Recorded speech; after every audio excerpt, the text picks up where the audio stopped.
You're listening to a Mamamia podcast. Mamamia acknowledges the traditional owners of land and waters that this podcast is recorded on.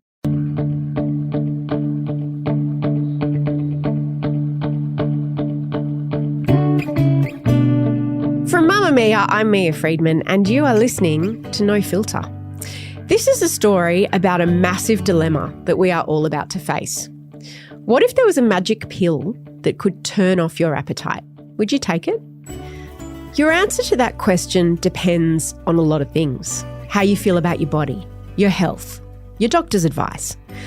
But it also depends on a whole lot of other things that have nothing to do with you.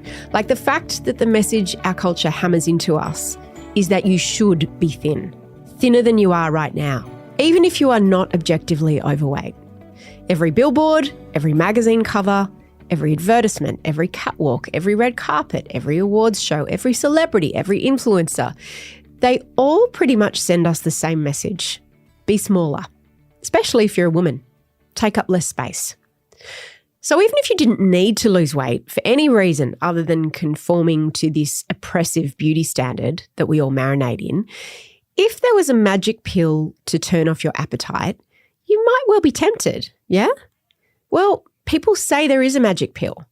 It's actually an injection, but soon it will come in pill form, and it's going to change the world to the same degree, apparently, as the smartphone has. But it's definitely not a magic pill. Ozempic, Mounjaro, Wegovy, these are the weight loss drugs that everyone's talking about.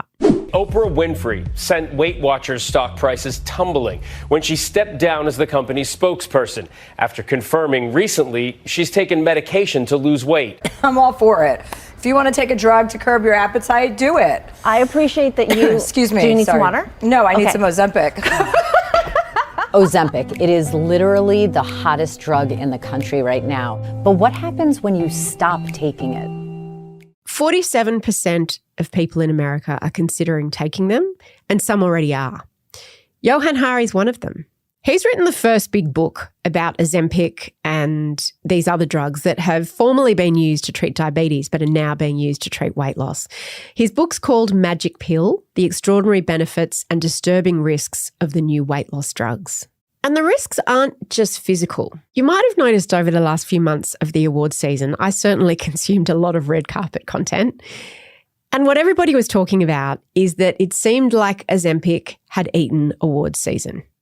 Because suddenly everybody on the red carpet, they've always been thin, but suddenly it wasn't just the celebrities that were thin. It was also the publicists and the partners and the directors and the producers. And the people who did used to be outliers in Hollywood, the celebrities who did used to be a little bit bigger than size 0, well, suddenly they weren't. These new weight loss drugs are not just going to affect red carpets.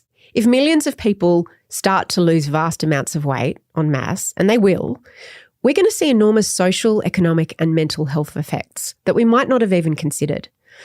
In the US, for example, the average grocery shop is already getting smaller. Alcohol consumption is starting to go down because another effect of these drugs is that they make you want to drink less alcohol. Flights will become cheaper because you require less fuel when you're flying planes full of passengers who weigh less.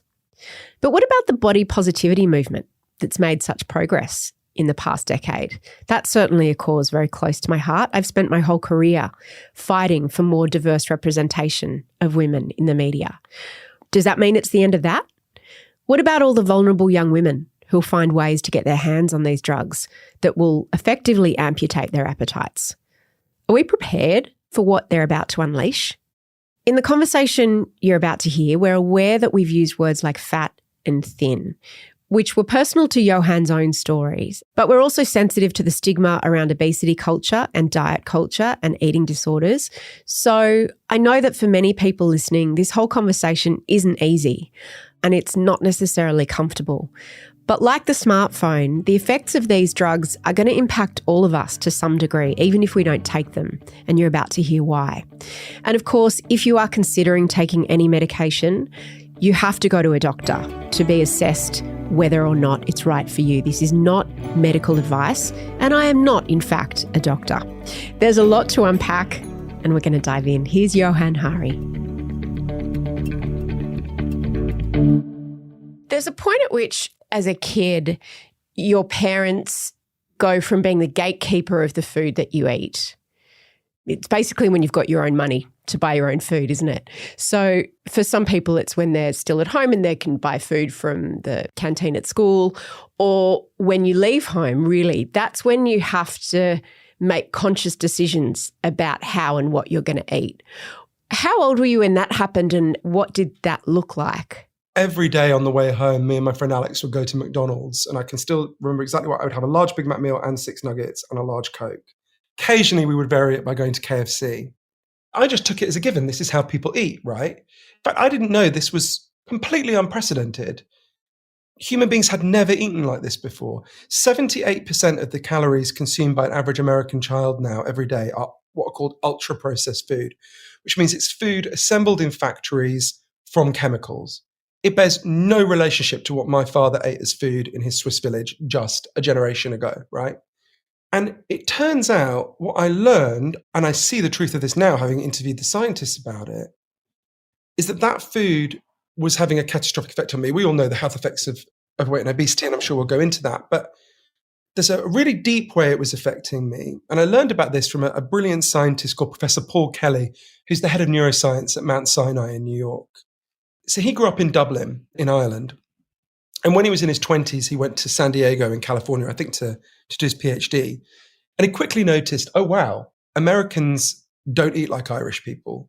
They eat much more processed food, much more sugary, fatty, salty food. And like a good immigrant, he quickly assimilated. Within a year, he had gained 30 pounds. And he began to feel like the more of this food you ate, the more of it you craved. There was something about it that was profoundly altering him. And he began to wonder, does this hyper-American diet, the food that we now all eat, has taken over Australia, Britain, everywhere, and his own native Ireland now, does it alter your brain and body in some way that makes you crave more? So he designed an experiment to investigate this, which I have nicknamed Cheesecake Park. That's not his name. This experiment begins, he raises a load of rats in a cage, and they've got loads of food that's basically the equivalent of what my dad grew up eating. It's pellets based on whole foods of the kind of stuff that rats have eaten for thousands of years, right, that they've evolved to eat. And they've got far more of these pellets than they could ever possibly eat. But when they're given the kind of food they evolved to eat, they would eat enough that they were not hungry and then stop. They never became overweight or obese, right? They just had some innate nutritional wisdom that given that food, they knew when to stop, and they did. Then Professor Kenny introduced them to the American diet. He fried up some bacon, he bought some Snickers bars, and he bought some cheesecake. And he put it in the cage. And as soon as the rats got to know what it was, they would hurl themselves into the cheesecake. They would literally dive in and eat their way out, literally slicked and covered with cheesecake. They would eat and eat and eat. Even though they still had the food they'd grown up eating, they completely shunned it. And all that nutritional wisdom about when to stop disappeared. They would just consume staggering amounts of it. As Professor Kenny put it to me, within a few days, they were different animals. They were obsessively eating, all sorts of health indicators were going wrong. And within a few weeks, they were obese. In fact, they became hugely obese over time. Then Professor Kenny did another twist on the experiment. He did something that, as a former junk food addict, I think is slightly cruel. He took all that food away from them and just left them with the healthy food they'd grown up eating. And he thought, well, I know what's going to happen here. They're going to eat more of the healthy food than they used to, and that's going to prove that exposure to junk food expands your appetite. That's not what happened. What happened was something much stranger. Once they'd been exposed to the American diet and it was taken away, they refused to eat anything at all. It was like they no longer recognized the healthy food as food at all. Oh, wow. Sometimes my mum and grandmother would be away and I would just be left with my dad and he wouldn't make that food for me. And I would just look at the salad or the healthy food he made and I would literally refuse to eat it and go to my room hungry, right? So what we see with Cheesecake Park, and there's a huge amount of evidence about this in humans, as Gerald Mand, who's a professor of nutrition at Harvard, said to me, there's something about the food that we're eating that is profoundly undermining our ability to know when to stop. And I go through the 7 reasons why in my book, Magic Pill, why that is, how this food does that. And I now realize all my life, I was eating food that was actually undermining my ability to feel full. It's almost like I was trying to deal with thirst by drinking seawater, right? It was just a profound error. When did you first make the connection between what you ate and your weight and how you looked? Yeah, it's weird. I didn't become fat until I started taking chemical antidepressants when I was in my teens. Actually, I was a little bit chubby-cheeked, but I was not a fat kid, right? So I was in the kind of fortunate position that I could eat all this stuff and I didn't really gain much weight. I wasn't thin, but I wasn't fat. And then I started taking chemical antidepressants, and a very common side effect of them is that you gain a lot of weight. It was late in the day. I would say my 20s. When did weight start becoming a problem for you? Or when did food start becoming a problem for you? Were they connected? In retrospect, I think I had a somewhat dysfunctional relationship with food right from the start.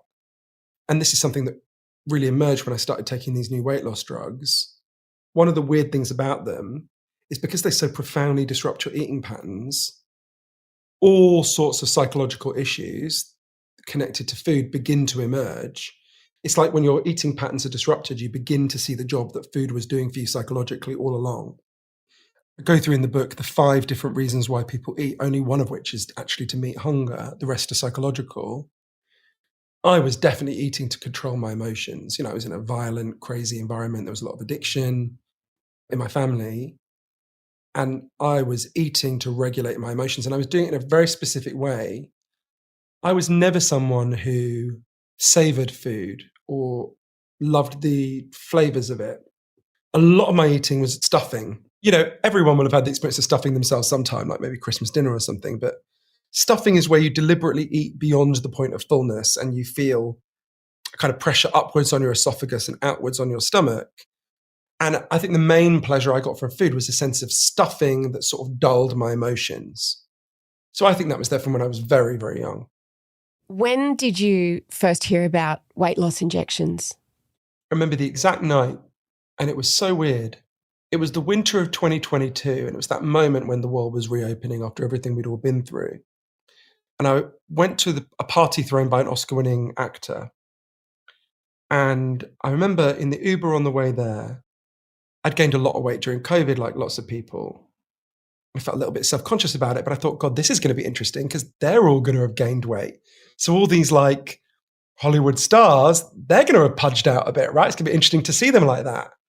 And I arrived at the party and everyone was gaunt. I don't mean they were just hadn't gained weight, they had lost weight. And everyone looked like their own Snapchat filter, like, sharper, clearer, more angular. Not just the actors, the agents, the, production people, the writers, people I'd, known before, and their wives and their kids and everyone and their husbands. And I think, God, this is weird. And I bumped into a friend of mine on the dance floor. And I said to her, well, God, I guess everyone really did take up Pilates during lockdown. And she laughed. And I kind of gave her a funny look. And she said, well, this isn't Pilates, right? And I just looked at her blankly and she just pulled out her phone, tapped it and showed me a picture of an Ozempic pen. And I said, what's this? I don't remember on any topic in my whole life ever feeling so intensely conflicted so quickly. So I learned that there is now a new form of weight loss drug that produces extraordinary amounts of weight loss. So Ozempic and Wegovy cause 15% weight loss on average within a year. Mounjaro causes 21% weight loss within a year. The next generation of the drugs that will be available in a year's time, like Triple G, cause 24% weight loss within a year. Staggering. That's only slightly below bariatric surgery. I immediately could see the benefits. I'm older now than my grandfather ever got to be. He died of a heart attack. My grandfather died. My dad had terrible heart problems. My uncle died of a heart attack. A lot of the men in my family have heart problems, and obesity makes heart problems much more likely. So I could see there's an obvious health benefit there. And sadly, obesity does contribute to a huge range of health problems. And I could see, wow, if you can reverse or reduce obesity, there's an obvious health benefit there. But I immediately remembered thinking, well, we've been here before. We've had miracle diet drugs and they always end up having some catastrophic effect that means they get withdrawn from the market. I remember thinking, but we didn't get fat because of some biological problem that needs to be solved by drugs. We got fat for all the reasons we've just been talking about. The food industry screwed us over. Surely we need to deal with that, not add another additional poison onto us. I also thought, but we've made so much progress with body positivity. Do we want to slam that into reverse? What's going to happen for people with eating disorders? Just all these doubts so quickly. And I thought a lot about someone I really loved who died during the pandemic. Hannah. Can you tell the story of Hannah? I met Hannah when we were 19. I was 19, she was 20. I met her in the dark. We were watching a terrible play about whales committing suicide. And everyone in the audience was taking it unbelievably seriously. And she was sitting next to me. We'd never met. I didn't know who she was. And she was shaking with laughter. And I was shaking with laughter. And the more seriously the audience took it, the more we were shaking with laughter. And it was so bad. And it was a very serious play about this ludicrous premise that whales were committing suicide en masse to persuade human beings to come into the ocean and play again because humans had forgotten how to play. When it ended, we ran out and literally fell into each other's arms, crying with laughter. And we basically cried laughing for the next 8 years. She was the funniest person I've ever met. We were both quite fat at the time, and we went that night to a kebab shop, and we developed this running joke where we would review kebab shops as if we were like fancy art critics. We'd like taste a tiny bit of like the greasiest kebab and go, deliciously bold aftertaste. Or she was an amazing person. She died she developed all sorts of complications, all of which are made more likely by obesity. She had terrible back pain, which she took opioid-based painkillers for. Then she got addicted to them. Then she stopped and went through hell. Then she got cancer, but she wouldn't take any painkillers because she thought that would be a relapse, and she went through hell. And then she got COVID, and COVID hit obese people much worse. And then she had a heart attack while choking on some food. I think when you're young, the dangers of obesity seem very abstract, right? And of course, we all know them, but they seem very remote and very abstract. And when I found out she died, we'd actually fallen out. I hadn't seen her in years. I was always so confident we would meet again further down the road, right? We were too connected by too many surreal jokes, and we were deeply bonded. And I found out she died not long before learning about the existence of these drugs. Joseph Stalin said, one death is a tragedy, 1 million deaths is just a statistic. And I think the statistics stopped being abstract for me then. And quite quickly, even though I was absolutely riven with doubts, I started taking these drugs. I started taking Ozempic.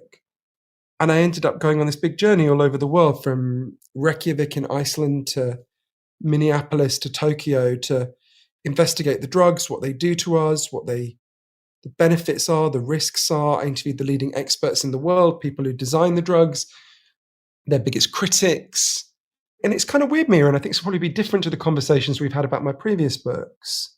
I know so much more than I knew at the start about the benefits and the risks and the cultural effects of these drugs and how they're going to transform the lives of people all around us in good and bad ways.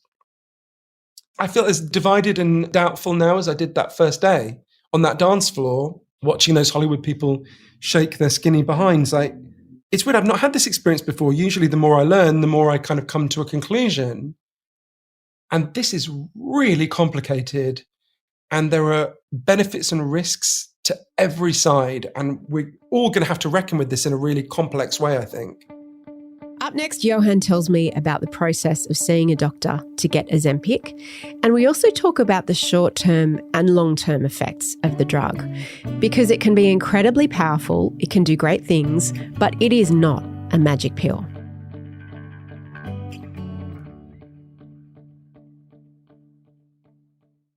When you went to talk to your doctor about it, what were you advised? Like, were you warned about side effects, about dosages? Did you ask a lot of questions? I didn't go to my GP because in Britain, you can't get it on the national health system here. If you're diabetic, you can. And if you're very severely obese, you can. But my BMI was 30. So I was within the prescribing guidelines, but the NHS was not giving it to people. What's an ideal BMI for someone who's not familiar with how BMIs work? Like, were you overweight? So body mass index, it's an imperfect measure for reasons we can unpack, but it has some scientific validity, which is why almost every medical body in the world does use it. A BMI between 18 and 25 is regarded as healthy. Below or above that is regarded as unhealthy. And between 25 and 30 is overweight, and above 30 is obese. And mine was 30, so I was On the cusp. Well, I was obese. So the prescription guidelines in Europe are you should have a BMI higher than 27 to get these drugs. So I was, significantly above that. And my body fat was actually really bad. My body fat was 33%. Did you have to persuade the doctor, like when this was it 2022? 2023 that I went to the doctors. It was late 2022 I learned about them. No, at that time, you couldn't get them from the National Health Service, but you could just go privately to the doctor. And I had that experience both in the UK and the US because I divide my time between both. And in the UK, I went to a private doctor. He tested my BMI and gave them to me with no hassle. In Vegas, they didn't even check my BMI. They just whatever, and just gave it to me. And by the time I was getting them in the US, because I was taking the drug, my BMI had significantly dropped. Were you told about any risks? I had read up on the risks, so I'm sure he gave me a little rundown of them, but I think he said you're going to feel a bit nauseous. I mean, obviously, I later learned from interviewing the leading experts all over the world, there are 12 really significant risks. And looking back on it, the doctors in Vegas asked me literally nothing, apart from, do you have insurance or are you paying out of pocket? Yeah. That was literally the only question they asked me. In Britain, I think they might have asked me a few questions, but they were very cursory. I mean, it wasn't, there was no sort of detailed analysis. So it wasn't difficult. It wasn't a furtive thing that you had to get the number of a particularly flexible doctor who would let you have them. No, nothing like Okay, so that first day that you had them, like you inject it, how did that day play out? I think the first day I felt mildly nauseous, but nothing. If I'd randomly felt that nauseous, I wouldn't have stopped going about my day, but I didn't feel anything else. The weirdest effect was day 2, and I remember it really vividly. I woke up and I was lying in bed, and I thought, there's something really strange here. What is it? And it took me a few minutes to realize I had woken up and I wasn't hungry. I just didn't want to eat anything. And I realized I don't think that had ever happened to me before. Normally, I would wake up really hungry. Often I'd be woken up by my stomach rumbling. I'm thinking, this is weird. I'm not hungry. So I went and bought the newspapers and went and sat in this cafe just up the road from where I live. I ordered what I always ordered, which is a kind of big brown roll with lots of chicken and lots of mayo in it. For breakfast? Yeah. Mm-hmm. And she brought it over to me and I had like 2 or 3 mouthfuls and I was just full. I didn't want to eat anymore. And I remember when I left, Tatiana yelling after me, are you okay? She was like, what's going on? And then that day for lunch, there's a Turkish restaurant next to my office. And I went in and I ordered the thing I always ordered there, which was a Mediterranean lamb. And again, 2, 3 mouthfuls, I just didn't want it. And then that night I met up with my friend in Camden Market. Again, I didn't want to eat anything. The way it works is, well, there's a big debate about how these drugs work, but one of the mechanisms by which it works is when you eat, if you ate something now, you carried on eating, your gut would produce a hormone called GLP-1, which we now know is basically a natural signal saying, Mia, stop eating now. But natural GLP-1 is created in your pancreas and is washed away from your system within a couple of minutes. It doesn't stick around very long. Now, usually that signal's enough that you stop eating, but clearly for many people it's not. So what these drugs do is they inject into you an artificial copy of GLP-1, a replica of it, that instead of disappearing after a few minutes, stays in your system for a whole week. We now know it doesn't just stay in your gut, it goes to your brain, and the effects are probably predominantly in your brain, but park that for later. So the effect is that you just feel full very quickly. It's like a kind of shutters come down on most of your appetite. And you're just not very hungry. And when you do eat, you're full very quickly. If I had tried to eat, and it sometimes did, the way I had before taking the drug, the best way I can describe it is imagine you just had Christmas dinner and I turned up and said, great news, Mia, I've got you a KFC bucket, right? You'd just be grossed out by it. It would just seem unfeasible to you. You wouldn't want to eat. That's how it feels. What about alcohol? Did it make you want to drink less alcohol? I've heard that is one of the effects. So I don't drink alcohol anyway. I mean, I have like 3 glasses of wine a year. So for me, that wasn't an effect, but that is one of the known effects. Very common. So the current prediction is that $3.5 billion a year is being wiped off the US alcohol market because of these drugs. It massively reduces your desire to have alcohol. Yeah, it's a very significant effect. What about the downsides? Did you feel sick? Did you have diarrhea?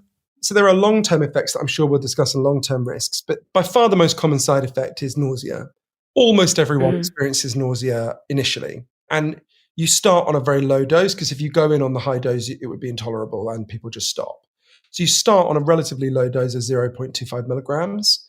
And even on that, most people do feel nauseous. For me, I felt mildly nauseous, but when it came out, it's like I felt a kind of exaggerated sense of travel sickness when I was on a plane or even a bus. I don't want to overstate it. It wasn't horrendous. I didn't have to go and lie down or anything. You didn't throw up? A few times I threw up. One time I was in Zurich airport and I vomited into a pot plant, and I could see these really judgmental Swiss people. And I wanted to get to them and go, I'm not drunk, it's Ozempic. But I didn't, because that would be a bit weird. I could see them giving me judgmental look at the drunk over their eyes. No, so the most common is nausea. Actually, for me, the most onerous side effect initially, and for quite a long time, was, this is a minority effect, but it's a recognized side effect. In some people, it makes their heart beat significantly faster. And for me, if your heart is racing, your body interprets that as anxiety.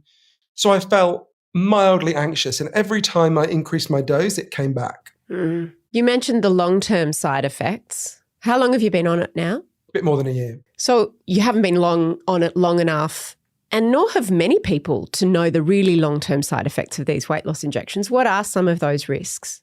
The subtitle of the book is The Extraordinary Benefits and Disturbing Risks of the New Weight Loss Drugs. And there are 12 quite significant risks that I'm very worried about. Just to say on that thing about, do we know the risks?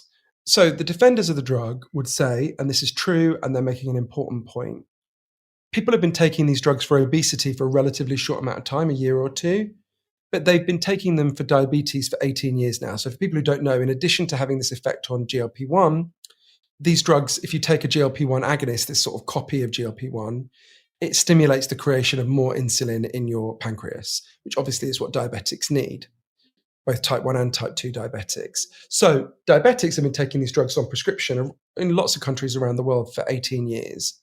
So the defenders of the drug say, look, that's actually a relatively long time for people to be taking a drug. If it was causing serious short to medium term side effects beyond the known side effect profile that we've just talked about, we would know by now, right? So they say people should take a significant amount of reassurance, because of course people are worried about this, not least because, like I said before, we've seen this story before. Pretty much every 15, 20 years, going right back to the 1930s, a new diet drug is discovered. It's announced to be a miracle drug. Huge numbers of people start taking it. And then it's discovered to have some sort of catastrophic effect and it has to be pulled from the market. It goes right back to the first one was in the First World War, a drug called dinitrophenol. Men working in an explosives factory in France and Belgium were working with this explosive powder, and it was discovered that they were losing huge amounts of weight. It turned out they were breathing in this powder and they were also swallowing it. And it was getting in through their skin and it was making them lose loads of weight. So after the war, a group of scientists at Stanford turned it into a diet drug. And it became very popular. When you consider how low obesity was, it was really popular. They were called Redusols. And then it was noticed that people taking these drugs were starting to go blind. They were developing cataracts. And then it was discovered that they often developed a horrific, massive fever. And as one person put it, their bodies were being cooked from the inside. It turned out it was an explosive powder. So it worked by raising your metabolism, but it was also literally cooking you. Oh, wow. So obviously it was pulled from the market.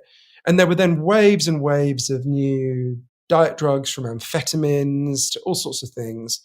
And then you got to the 90s and there was a drug called fen-phen, which was a combination drug. It was a combination of an appetite suppressant called flexfluoramine. It had been around for a while, but it made people very drowsy. So obviously it wasn't very popular. But they combined it with an amphetamine called phentermine. And when they did that, obviously the amphetamine counteracted the drowsiness and had its own appetite suppressing effect. And it was incredibly effective. It gave the same level of weight loss as Ozempic. Front page of Time magazine was the new miracle drug. People said very similar things to what they're saying about Ozempic. It made them change their appetites. And then a series of absolutely horrifying discoveries were made. A nurse called Mary Linen in Massachusetts, who was in her mid-20s. She was getting married, so she started taking fen-phen to be slimmer for her wedding day. And a few weeks later, she was walking up a hill with her parents, and she just couldn't breathe. So they take her home. She went to the doctor. The doctor took her off the drug, but this problem didn't go away. And it was discovered the drug had caused and was causing in huge numbers of people something called primary pulmonary hypertension, which is where the blood vessels in your lungs horrendously contract and you can't breathe very well. She was told she couldn't have children. She would need to be on oxygen for the rest of her life. She told her husband, her fiancé Tom, that he didn't have to marry her. And he responded by going and buying the engagement ring. About a year later, when they were planning their wedding guest list, she just couldn't breathe. He phoned an ambulance. She begged him to do something, and she died on the way there. More than 30,000 women were catastrophically injured by fen-phen. It led to the biggest payout in the history of the pharmaceutical industry, $12 billion. Wow. So obviously, you think of a story like that, and we know that drug company knew all along about the risks and hid it from the regulators.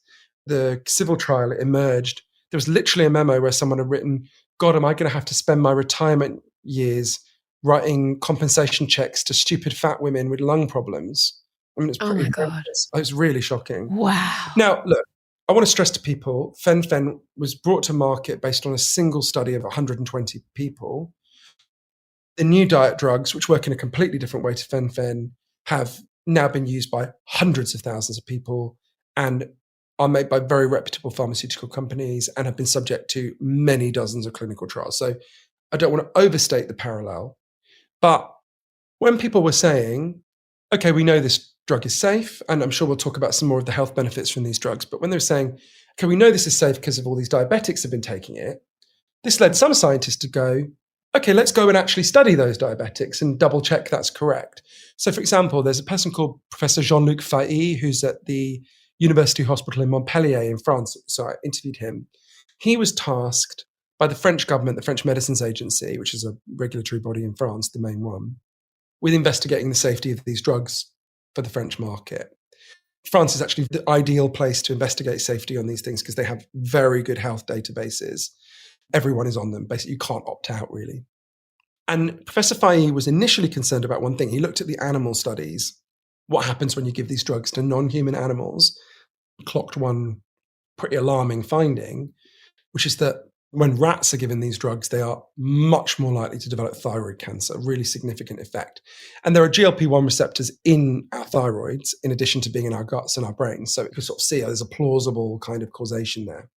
So he looks at the database of diabetics taking these drugs, and he looks at thousands of diabetics who took them for more than 3 years between 2006 and I think 2016. And he compared them to very similar diabetics who had not taken these drugs. And what he found was pretty sobering. People who took the drug were 50 to 75% more likely to develop thyroid cancer than if they hadn't taken the drug. Now, it's really important to understand what that doesn't mean. That doesn't mean if you take the drug, you have a 50 to 75% chance of getting thyroid cancer. If that was the case, they would pull it from the market immediately. What it means is if you take the drug, if this research is right and it's disputed and there's ongoing investigations, if you take the drug and they're right, your chances of developing thyroid cancer are 50 to 75% higher than they would have been had you not taken this drug. Now, whenever scientists write about this, they usually say, well, that means it remains a low risk, right? So the overall risk of getting thyroid cancer is low. About 1.2% of people get it in their lifetime and 84% of them survive. But it's a big increase in a small risk, right? Which is obviously alarming. And it was the first kind of flashing sign, and there are several others now, around these drugs that kind of alarmed me and alarmed Professor Fahy. So look, we've talked about the risks, and there are risks, but next we're going to talk more about Johann's experience taking weight loss drugs and what actually happened to him.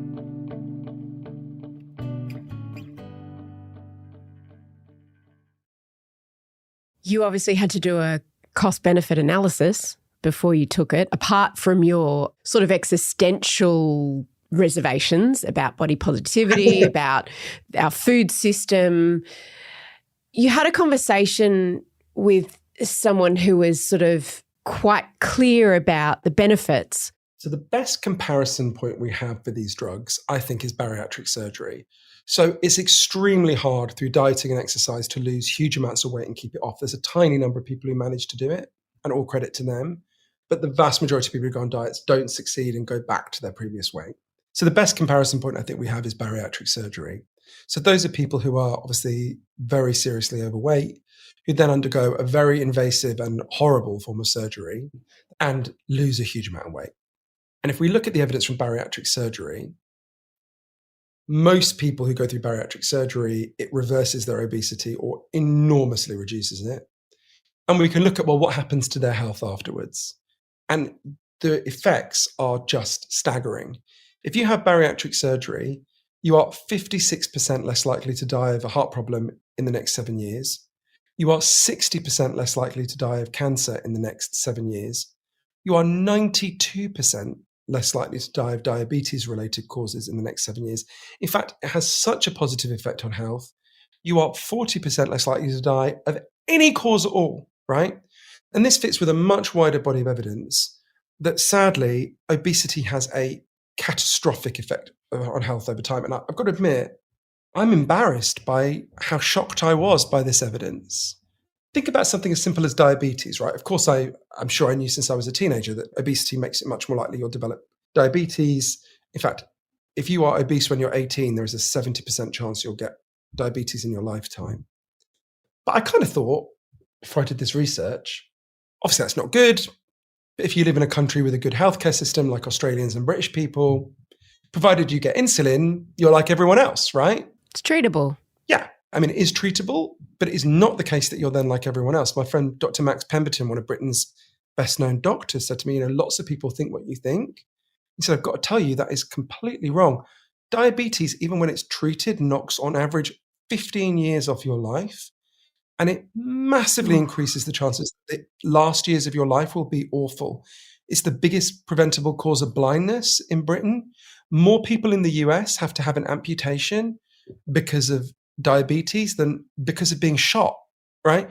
It massively increases the chance you'll have just all sorts of horrible problems. In fact, the effects of diabetes are so bad that Dr. Pemberton said something to me that sounds very shocking at first.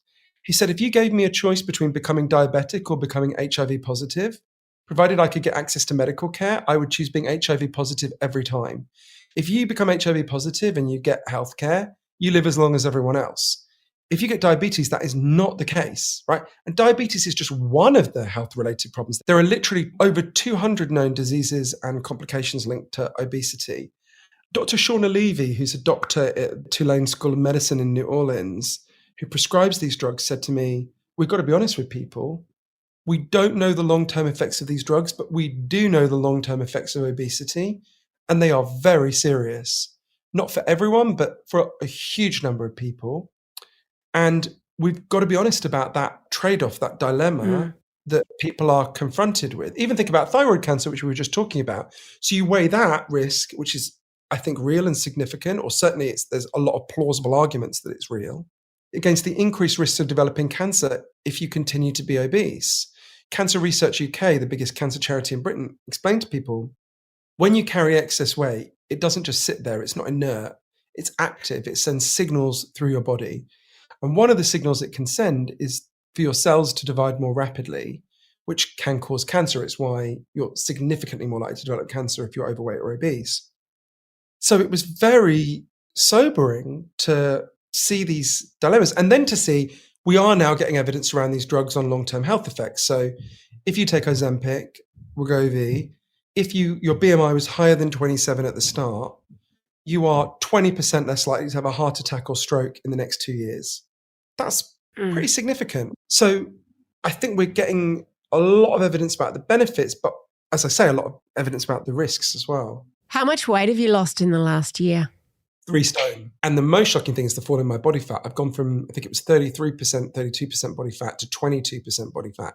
So I weirdly haven't lost any muscle mass, possibly because I had no muscles to begin with. How many kilos is 3 stone, roughly? I am so bad at doing that. Shall we Google it? Ask Siri. I'll ask Siri. Hey, Siri, how many kilograms is 3 stone? 20 kilograms. You've lost 20 kilograms in a year. Yeah, it's a lot. Are you still losing? No. So one of the things that happens with these drugs is and this is a good thing about them, you plateau. Because obviously, if you lost weight indefinitely, you would waste away and die. So most people experience a very dramatic weight loss across about 6 months to 9 months, and then it plateaus. And then there's a debate about, do you develop tolerance over time and regain that weight? And we don't know. I interviewed lots of people and no one knows. We know that bariatric surgery patients have a very dramatic weight loss and then regain a little bit over 2 years and then stay at a much lower level than they were at the start. That's, I think, the most likely scenario, that I'll probably regain a bit. The longest term trials we have are, I think, 62 months. And what you get is dramatic weight loss within a year, then a plateau, and then a very slight ticking up at the end. If you stay on the drug, are you planning to stay on it? So what we know is that if you stop taking the drug, you regain almost all of the weight within a year. Most people, not everyone, but most people.